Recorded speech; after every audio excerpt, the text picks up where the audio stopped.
प्रिय दमानिया, तुम्ही जितक्या विनम्रतेने बोलला तितक्याच प्रेमाने तुम्हाला काही प्रश्न विचारले पाहिजेत.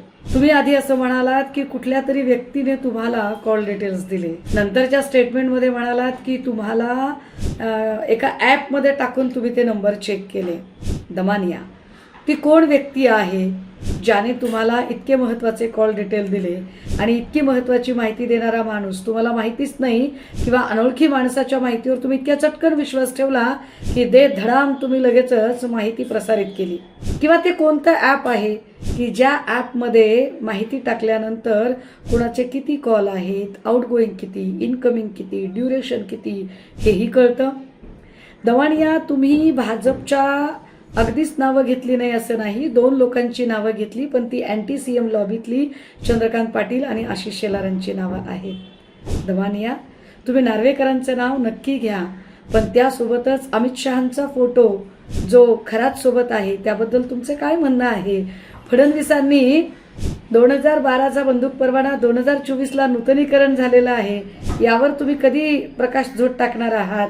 31 मार्च 2018ला जयकुमार रावल याने या तीर्थक्षेत्राला क प्रवर्गाचा दर्जा बहाल केला, यावर तुम्ही का बोलत नाहीत? दमानिया, तुमची माहिती जर इतकी वेगवान असेल, SIT पेक्षा वेगवान, तर तेजस्विनी सातपुते काही कामच करत नाहीत असा याचा अर्थ होतो. मग सातपुतेंना काढून तुम्हालाच SIT प्रमुख करावं का? दमानिया, तुमचा लढा प्रचंड सिलेक्टिव्ह असतो, एव्हाना लोकांना कळलेला आहे. कारण कोरेगाव पार्कमध्ये जमीन आसमान एक करणाऱ्या तुम्ही जैन बोर्डिंग प्रकरणात मात्र अगदी गप्प बसता. याचा अर्थ लोकांनी काय काढायचा? कमॉन दमानिया, तुम्ही सरकारच्या निकटवर्तीय आहात, तुम्ही रॉचे एजंट नाही, पण कुणासाठी काम करता हे आता काही लपून राहिलेलं नाही. सुषमा अंधारेंचा माझ्यावर काहीतरी प्रचंड राग आहे, म्हणून विषय सोडून त्यांचा सगळा फोकस हा अंजली दमानी आहे. आणि कुठेतरी त्यांना हे एस्टॅब्लिश करायचं की अंजली दमानी आणि भाजपचा काहीतरी आपसात काही त्यांचं अंडरस्टँडिंग आहे. मी सिलेक्टिव्ह आहे, मी अमुक आहे, मी तमुक आहे, दमानी यांनी असं केलं. विषय काय आणि तुम्ही बोलताय काय? तुम्हाला मी 1000 वेळा सांगितलं की मी सगळे विषय बोलत नाही, कारण मी जे विषय घेते ते तडीस नेईपर्यंत लढते.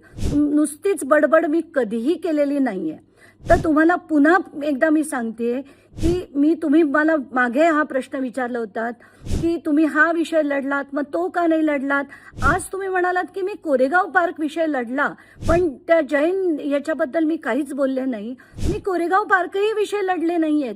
तुम्ही कदाचित तेही विसरला असाल, कारण माझ्या नावाच्या रागाच्या भारात तुम्हाला काय दिसतं आणि काय नाही मला माहित नाही आणि मला जाणून घेण्याची इच्छा पण नाही. पण एकदा फोनवर तुम्हाला समजवण्याचा मी प्रयत्न केला की मला घर, संसार, मित्रमंडळी, मला फिरायला खूप आवडतं, आम्ही खूप बाहेरगावी असतो. आत्ता सुद्धा तुम्हाला माहिती आहे की मी चंदीगडला आहे, कारण मी त्या ऑडिओमध्ये सरळ स्पष्टपणे ते मांडलं होतं.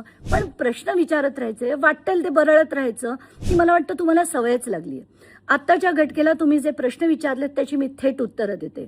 एक, तुम्ही म्हणालात की ती व्यक्ती कोण होती तुम्हाला माहित नव्हती, अनोळखी व्यक्ती होती असं तुम्ही एका व्हिडिओमध्ये म्हणाला.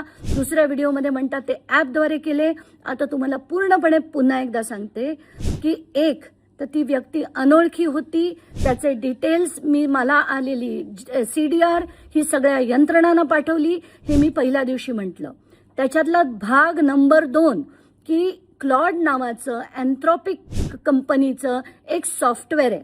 आता हजारो नंबरमधनं एकनाथ शिंदे, मिलिंद नार्वेकर, शेलार, चंद्रकांत पाटील यांचे नंबर शोधणं खूप कठीण आहे, कारण ती हजारो नंबर्स आहेत. तर ते सॉफ्टवेअर घेऊन मी या क्लॉडवर टाकलं, तो CDR टाकला आणि जर मी त्याच्यात एकनाथ शिंदेंचा नंबर टाकला तर त्या शिंदेंच्या नंबरवरनं किती इनकमिंग आले, किती आउटगोईंग आले हे देखील कळतं. आणि हे क्लॉडचे डिटेल्स मी त्या मीडियाच्या ब्रॉडकास्ट ग्रुपमध्ये देखील टाकलेत. कुठल्याही पत्रकाराकडनं तुम्ही ते क्लॉडचे डिटेल्स घेऊ शकता. आणि हे मी कसं संशोधन केलं हा जो तुम्हाला प्रश्न पडलाय ना, त्याचं उत्तर तुम्हाला तिथे मिळेल. तुमचा दुसरा प्रश्न होता कोण व्यक्ती आहे हे मला जी माहिती द्यायची आहे ना ती मी केव्हाच दिलेली आहे. DG कार्यालयाकडे दिलेली आहे, मला मुख्यमंत्री कार्यालयाकडे दिलेली आहे आणि तेजस्वी सातपुतेंना दिली आहे. एवढंच नाही तर मी DGंची भेटायची देखील वेळ मागितलेली आहे. त्यांना जे जे हवं ते ते मी त्यांच्याकडे सुपूर्त करेन. त्यामुळे अंधाऱ्यांना त्याच्यात काळजी वाटण्याचं काहीच कारण नाही.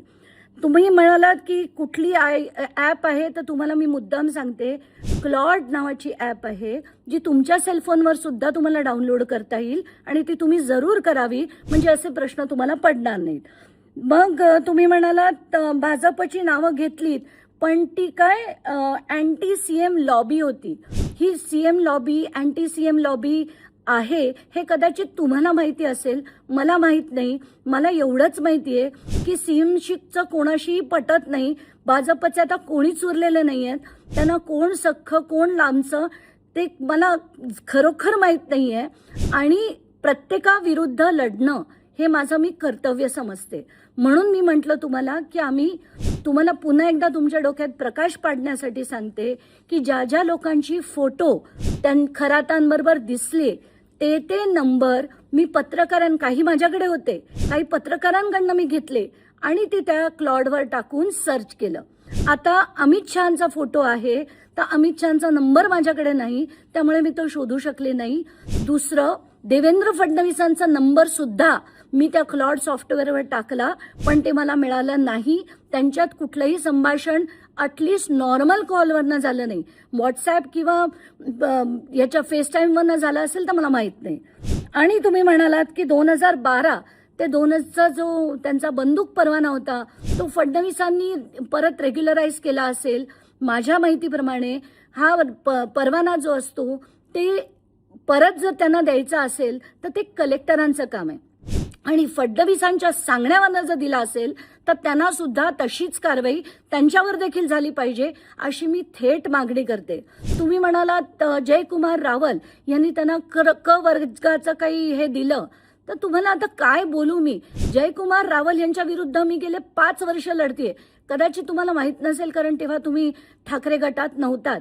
तर आता ठाकरे गटातल्या नार्वेकरांबद्दल तुम्ही म्हणालात हो तुम्ही नाव घेऊ शकतात, मग का नाही म्हणालात तुम्ही की त्यांची चौकशी सुद्धा SITने केली पाहिजे. सिलेक्टिव्ह कोण आहे, तुम्ही आहे का मी आहे? आणि काय बोलता याचं भान ठेवा. विषय काय आहे, किती गंभीर आहे की या खरातला प्रत्येक राजकारण्यांनी मदत केली, प्रत्येक राजकारण्याचे त्याचे संबंध आहेत म्हणून पोलीस त्यांच्यावर इतके वर्ष कारवाई करत नव्हतं. विषय तो आहे, त्याच्यावर बोला. माझ्यावरचा राग ना तुम्ही इतर कुठल्या दिवशीसाठी ठेवा. आणि बाकीचे मला बाकी विषय तुमच्याविषयी काही बोलण्याची मला इच्छाच उरली नाही आता.